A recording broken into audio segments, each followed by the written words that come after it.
Itu dia, Yusof Wahab. Satu nama yang pastinya anda ingin tahu bagaimana agaknya pada ketika itu kan. Sumpahan mahsuri, syahadat, kan? Cerita-cerita yang kita berada pada lepas 90-an pun mungkin cerita itu yang kita ulang kembali. Inilah dia pelakon kita nak bawakan kepada anda. Yang kini juga seorang pengarah, Yusof Wahab. Kini berada di Melaka secara maya bersama dengan kita. Assalamualaikum Pak Yusof. Assalamualaikum. Waalaikumsalam warahmatullahi. Ya, itu dia. Tampan, masih tampan. Ya, nampak senyum dia tu. Masih manis. Okey, kita nak kembali mengenang nostalgia kan. Sebab kita nak mulakan dengan bagaimana agaknya pada ketika itu boleh menceburkan diri dalam bidang lakonan. Dulu-dulu tu macam mana? Pergi casting ke? Ataupun recommend ke? Pergi pengarah, jumpa pengarah ke macam mana? Ceritakan sikit Abang Yusof. Cerita bermula masa saya dengan kawan-kawan rakan yang lain, contoh macam Eman Manan, Zulkifli Zain, kita orang sedang berlatih silat di Kompleks Budaya Negara. Jadi kebetulan masa tu Tuan Haji Rahim Razali, dia sedang tengok kita orang berlatih. Jadi tiba-tiba dia kata, saya nak buat satu filem. Suka tak terlibat, dia kata. Dia cakap pada semua orang lah, tidak khusus pada abang. Lepas tu guru kami masa tu Pu Ahmad Pu Mustafa, arwah dah. Dia kata boleh, apa salahnya, dia kata. Itulah bermulanya kita orang terlibat dengan filem Matinya Seorang Patriot 82. Abang Yusof, masa tu kalian memang satu geng silat kan. Jadi kita pun lihat banyak juga Yusof Wahab berlakon dalam drama-drama atau filem yang memaparkan kemahiran seni silat tu sendiri. Jadi kalau tengok kat sekarang ni pun macam kurang. Bagaimana Abang Yusof sendiri sebagai pesilat kan yang mahir mematabatkan juga seni silat tu dalam drama-drama dan juga filem Melayu ketika itu? Untuk menjadi seorang pesilat, seorang pelakon silat, kita mesti contoh Bruce Lee, dia berlakon filem martial art bukan kerana nak syuting baru dia belajar. Dia memang mahir. Jackie Chan, dia memang mahir. So, jadi abang pun memang telah dididik dari umur 8 tahun dalam seni sendiri. Jadi kalau sekadar belajar dekat lokasi untuk nunjukkan yang kita ni pesilat, tak jadi.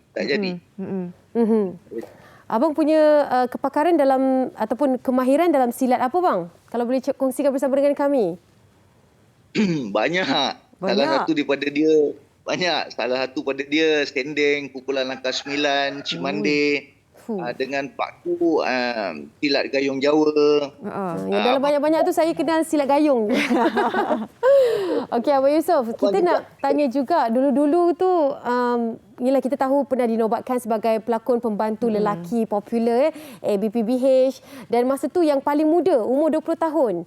Selepas itu barulah rekodnya dipecahkan oleh Syafiee Naswib lah masa dia umur 17 tahun. Tapi masa tu abang yang mengungguli paling muda untuk title pelakon pembantu yang termuda. Masa tu apa perasaan yang boleh dikongsikan? Fenomenanya bagaimana?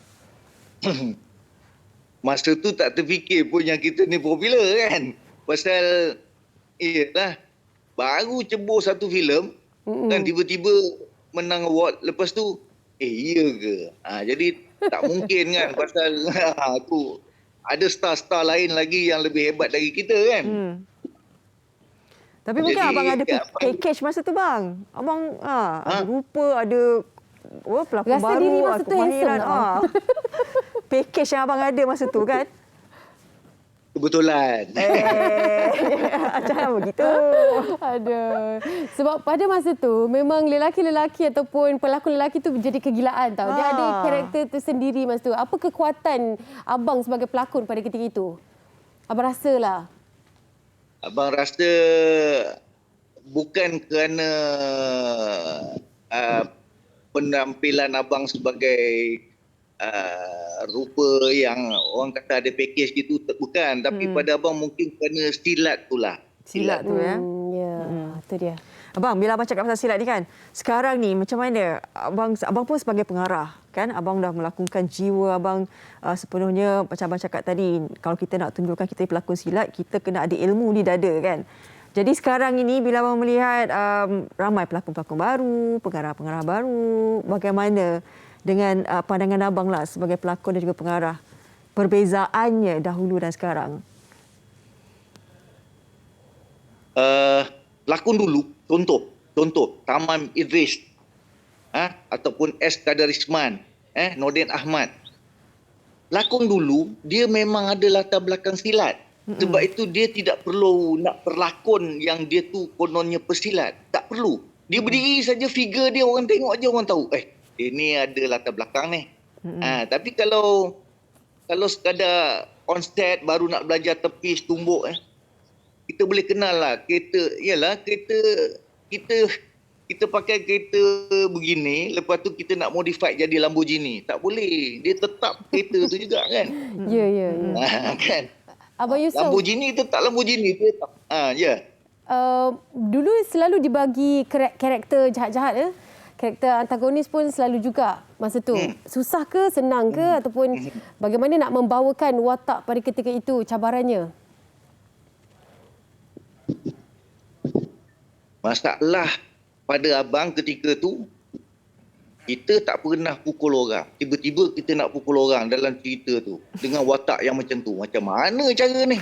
Jadi abang lebih banyak berjalan dicokit, tengok suasana macam mana keadaan orang tu. Kan? Campur dengan orang-orang yang kononnya 18 color, 80 color, tengok perangai dia orang. Kan? Buat homework jugalah. Daripada situlah.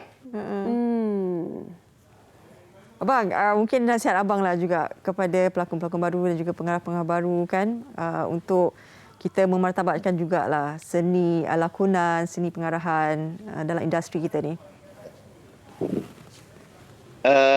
Pada abang lah, sebagai seorang pelakon, dia lebih susah, lebih payah daripada musician. Kalau seorang pemain gitar, equipment dia cuma gitar sahaja. Betul. Tapi sebagai seorang pelakon, equipment dia dari hujung rambut sampai hujung kaki. So dia mesti ada persediaan itu. Kadang-kala kita tak bercakap dengan mulut, kita bercakap dengan mata. Kadang-kala kita tak bercakap dengan mulut, kita bercakap dengan bahu. So susah. Nak sampai ke martabat itu payah. Kena belajarlah. Mesti ada knowledge, mesti ada ilmu dalam lakonan, dalam pengarahan, mesti ada. Jadi bila kita buat, katalah macam contoh abang buat cerita silat. Abang sendiri tak tahu pasal silat. Macam mana abang nak? Sudahnya silat tu dah jadi macam Cina Bukit lah, tanam sayur punya cara silat dia. Kan? Jadi tak indah. Kan? Baik. Keindahan tu tak ada. Silat ni dia punya indah tu pada figure, pada tubuh badan. Ya, itu dia kata-kata orang lama. Sebab tu kita nak bawakan Yusof Wahab di sini untuk sedikit kata-kata dan juga bagaimana agaknya dahulu kala mereka memartabatkan lakonan ini di Persada Seni. Terima kasih banyak-banyak. Terima kasih. Kita harapkan yang terbaik juga. Jaga diri, berada di sana di Melaka. Assalamualaikum. Terima kasih. Itu dia Yusof Wahab, pelakon dan juga pengarah. Pastinya itu antara kata betul juga kan. Kita kena ada ilmu lah. Apa saja kita nak menjadi kena ada ilmu. Tak boleh kosong. Betul saja. Betul.